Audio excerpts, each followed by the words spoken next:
Arjun, and today I'm going to show you the working of a pump it, move it, hydraulical crane.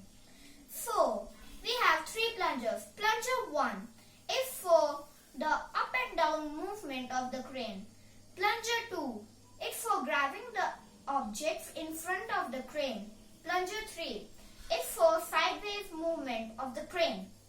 So, let's see how the crane grabs this box and place it at 90 degrees.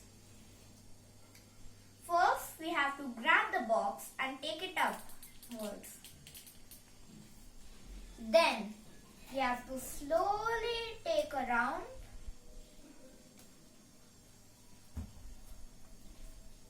Make the crane go down. Leave the object